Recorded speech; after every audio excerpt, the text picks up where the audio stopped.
partners' expertise, both as learning designers and expertise in content. So then that focus group created a sort of a committee, let's call it a committee, that we could then go back and check that what the provider was providing was meeting our mark. And then there's the technical expertise of being able to build a digital learning process as well. So this course has a number of videos, and so that video editing and having the studio and the cameras and all of those type of things. So content expert, learning design expertise, but also having the facilities to be able to build and contextualize a program for us.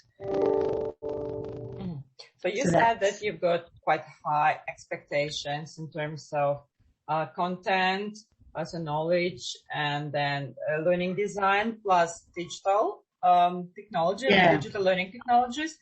But how so your partners meet these expectations? Any thoughts about what you have experienced or your real experience with your partners?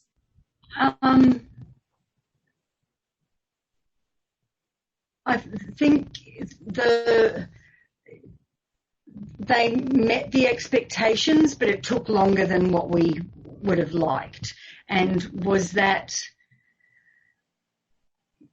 COVID, or was that, like a complex thing? There was a change of personnel throughout it. So, there's that handover. So there was times where we thought as the client that we weren't being given maybe the priority that we would have liked. So it did take a bit longer. And so based on the relationships that we had that weren't with that team, we were able to put pressure on that team by, going through the hierarchy. So that sort of, and I think that's the nature of, if you choose somebody in academia, this is an extra piece in their role. It's not like going to an RTO where that's all they do. The subject matter experts both had PhDs, so you're getting a higher level of theory and intellectual rigor, but at the same time that then it's not their only project, and then may not necessarily be as commercially focused. Yeah. Good. But the products are fabulous, and they have been well received by our customer base. Yeah. So you mentioned that you had some focus group with industry partners and people who had at some point in their lives some mental issues. Did university partners take part in this focus group, in this conversation, negotiations about what will be included in the course? Yeah, they led the focus group. So we were the ones that coordinated the attendance of those people at the focus group, so that was through our own networks, and the industry partner, the two academics ran the focus group for us. Mm-hmm. Good. You also mentioned that one of your expectations is that whatever providers, micro-credentials providers are supposed to contextualize, so to tailor micro-credentials to your needs. What are your thoughts about what specific needs should universities take into account when tailoring micro-credentials? So, we're all people. We all have, we all have relatively the same issues, whether you're negotiating, whether you're leading or managing, but the context is different. So when you're taking a off-the-shelf package, for example, negotiation, the context for negotiation is often very different in the business world to the public sector. So yes, price is important, but the making a profit is not the driver. So the driver is usually quite different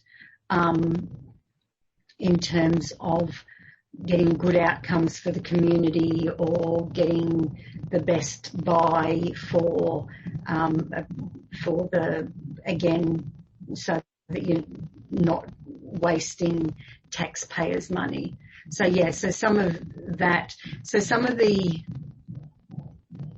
internal drivers are different. It's not profit. You're not answering to a board or the ASX about how much you've made that year.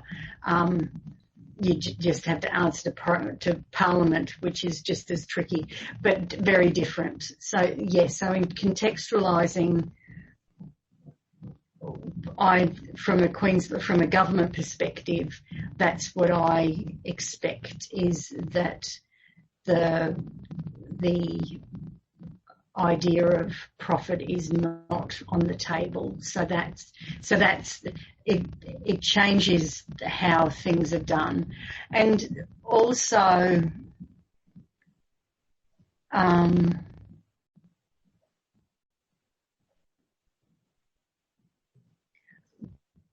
I've got friends that work in the private sector, and being having a certificate to say that their staff know X, Y, and Z are important pieces to get a contract, for example. So, the contract requirement for a program might be that, all staff need a Cert 3 in construction or something like that. Whereas especially in the administrative lines in the Queensland government, qualifications are a nice to have, they're not a must. So you can't, that in itself is not always a driver for participant learning outcomes.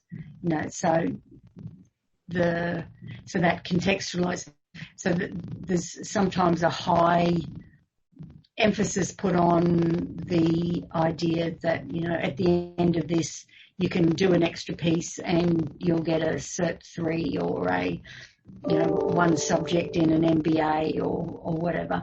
That is, in my experience, less of a driver for government learners.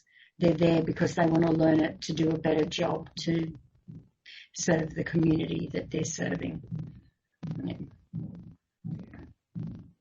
Good. So you started to talk about micro-credentials as secondary element. So when you do one micro credential, then another one, and the third one, and then you can get, I don't know,